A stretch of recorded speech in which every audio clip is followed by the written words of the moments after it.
All right, let's do the Minnesota Vikings now. Once again, $100 giveaway. Subscribe to the YouTube channel, join the Facebook group, drop in a 7-round mock. If it's a good mock, I'll make a video. And if the video does better than all other videos, you get $100. Today's 7-round mock drafts for the Minnesota Vikings. Winner is Jason Buivis. I don't know. But Jason, thank you very much. Appreciate your contributions and best of luck to you, senor. Real quick look at the Minnesota Vikings. A lot of question marks. Obviously, Kirk Cousins being a major question mark. I don't know exactly how that's going to get resolved. I tend to think he's going to stay, but I don't know. Offensive line. Look, Darisaw is phenomenal. He's going to need a really big contract, though. He's in the final year of his deal. He's one of the best young tackles, and, that's going to be tough because Danielle Hunter, who I think is leaving, is looking for a big contract, and Justin Jefferson's looking for a big contract. Obviously, Kirk Cousins is looking for a big contract. They've already said they're not doing the guarantee thing, so I don't know how this is all going to get sorted out. But anyways, Darisaw is going to be looking for one. Then you've got Dalton Reisner, who is a free agent right now. Presumably, he'll be getting a contract at 29 years old. Garrett Bradbury's locked up for a while, so I think he's staying. He's obviously not the best in the world, but it's what you got for now. Ed Ingram, kind of a similar situation. And then Brian O'Neill, he's locked up for a little while. He is 29 years old, but, it's a decent enough offensive line, but it just kind of feels like we're teetering a little bit, right? Reisner not really doing it. O'Neill's kind of probably on the final year of his contract. Bradbury and Ingram probably at some point need to be upgraded. So I don't hate the offensive line, but it's something to consider. Tight end, obviously, we've got Hawkinson. Wide receiver, we've got Justin Jefferson again, final year of his contract, looking for a deal. And Jordan Addison looks like he's going to be a good player. Powell and KJ Osborne are free agents, maybe looking for a third receiver there. I'm not really sure what we're going to do. We've got N'Keal Harry and Jalen Naylor and a few other guys. And then running back, we've got Alexander Madison, Ty Chandler. No real superstars, but maybe we're good. I don't know. I guess we'll find out. Defense is where it gets super iffy. Defensive line, free agents, just free agents. You have Danielle Hunter, Jonathan Bullard, Sheldon Day, James Lynch, DJ Wonham, and Marcus Davenport. And then the guys in the final years of their deal, Patrick Jones, Harrison Phillips, and Dean Lowry. Obviously, Patrick Jones is one of the younger guys, but still, there's a lot of decisions to be made and a lot of money to be paid out to guys that are maybe going to be staying. And again, I mean, Hunter's like the only really solid piece you got, and it looks like he might be leaving. So we need a lot of help along this defensive line. Cornerback group is just not getting it done. Byron Murphy was another swing and seemingly a miss in the second round. Caleb Evans we've got here. And we've got Metellus in the slot. Obviously, we're going to be leaning a lot on Andrew Booth, hoping that he can kind of become something. But either way, that's an area that could use some help. Linebacker, I mean, at least looks promising. But unfortunately, Jordan Hicks was a sort of a one-year rental. He's a 32-year-old free agent, along with Troy Dye, Anthony Barr, and Nick Vigil. So we have Ivan Pace and Brian Asamoah. We'll see who ends up coming back and who doesn't. But we need some bodies at linebacker. And then at safety, we've got a couple of good safeties, but Harrison Smith, I mean, he hasn't really been himself. I mean, 2019 was his last elite year, and you can see it's been a decline ever since. He is 35 years old. He's not going to be getting any better. He is locked up for some time, so if he's got some years left, I mean, it's through, let's see, the next 3 years, I think. And then Cam Bynum is in the final year of his deal at 26 years old, so he'll be looking for money pretty soon too. So need a little bit of everything, to be completely honest with you, including potentially quarterback. But good news, Vikings fans. We had multiple trade backs. Let's see if I can pull this up here again. So we traded from 11 back to 13 and picked up a third, and then back from 13 to 18 and picked up a second. So we've got quite a few picks. This is going to take a little bit longer than usual to get through, but we're going to go ahead and do it. With the 18th overall pick, Minnesota Vikings select Jackson Powers Johnson, center out of Oregon. Needs no introduction. Obviously, very well-known center, big, mauling human being. Again, Bradbury's locked up for some time, but you got to get a little bit better. They kind of went with the small athletic guy in Bradbury. Maybe you go in the other direction with Jackson Powers Johnson, just get a big old mauler. I mean, we're not afraid of getting some big boys like Darisaw. Why not? Let's see if we can finally get that rectified. With the 42nd pick, Minnesota Vikings select Bo Nix. Now, as a Packer fan, that would kind of make me sad. I mean, obviously we've got a couple back-to-back Oregon guys, but Jackson Powers Johnson seems to be a pretty good football player.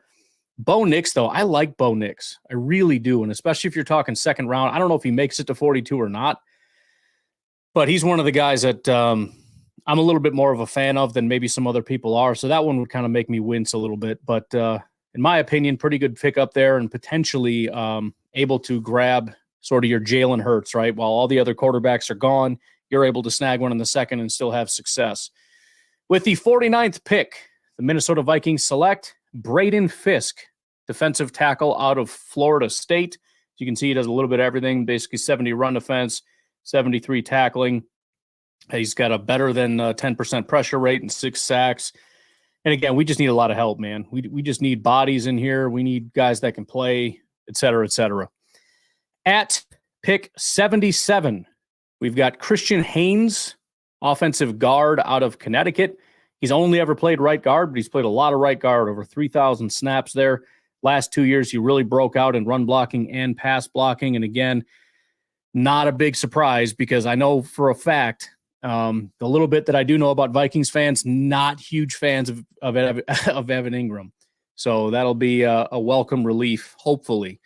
At pick 109, we've got Tyke Smith. Again, we're going to need some eventual plans to replace Harrison Smith. So ideally, Tyke Smith can kind of sit and learn for a year or however long behind Bynum and Smith. Maybe if he's really just dominant, he can come in and play right away. I don't know. But we got to start planning for the future, and that's what we're doing right here. With the, where are we at?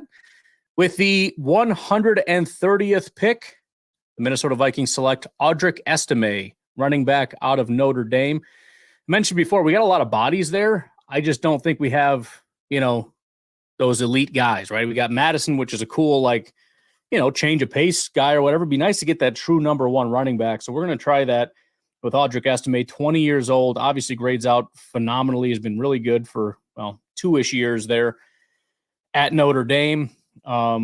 Really young, really talented, lots of room for growth. And hopefully with the added help along the offensive line, Audric Estime will be able to come in and really help this offense, which, again, we got our quarterback. We're building up the offensive line. We got our wide receivers. We got TJ Hawkinson. You add in Audric Estime. Defense might be a freaking disaster. Poor Flores. But, only can do so much in a year. With the 145th pick, Minnesota Vikings select Michael Barrett, linebacker out of Michigan. So, again, just don't have any bodies there. We got 4 free agents, and, we can bring back guys. We can bring back Troy Dye or whatever. I mean, Hicks and Barr are really old, but how old is Troy Dye? He is 28, so even he's not super young. Nick Vigil is 31. My goodness. So yeah, we need some guys that are going to be able to come in and play. Probably, I'm guessing a lot of these guys are just going to walk, so we need bodies. We might have 2 guys, Ivan Pace and Brian Asamoah. Maybe those are our 2, but we need more people than 2 to be able to run a defense. So Michael Barrett's going to come in, and he's probably going to play right away. At pick 157, speak of the devil. Oops, that's wrong. Did I miss one? Well, we're going to draft Cedric Gray, linebacker out of North Carolina. Sorry about that. I missed one. So another linebacker, same commentary, whatever. Let's look him up. Why not? Messing up the flow a little bit, but I want everybody to be able to get a look at what we got here. We haven't drafted Cedric Gray very much, so let's get a look. 6'2", 235 pounds. Last 2 years definitely broke out. Solid in coverage. Maybe more so than run defense, although he was really solid in 2022. So there you go. Again, more bodies there. All right. Now, where were we? Hopefully we got this right. I picked 166, Braden McGregor, edge rusher out of Michigan. I mean, I hate to keep repeating myself, but we need bodies, man. Hunter, Davenport, and Wanham are all free agents, and even if we bring back 2 of the 3, we don't have anybody, right? If Wanham and Davenport come back, which let's just say that they do, we have those 2 with Patrick Jones and Andre Carter. That's 4 total, and I don't know how much we like any of them. So more bodies in the building. At pick 179, we've got Tarheeb Still, cornerback out of Maryland. And again, you know, we've got people that we've drafted. We've got some high capital here. We've got Murphy, who was a second-round pick. We've got Andrew Booth, who I think was a second-round pick also.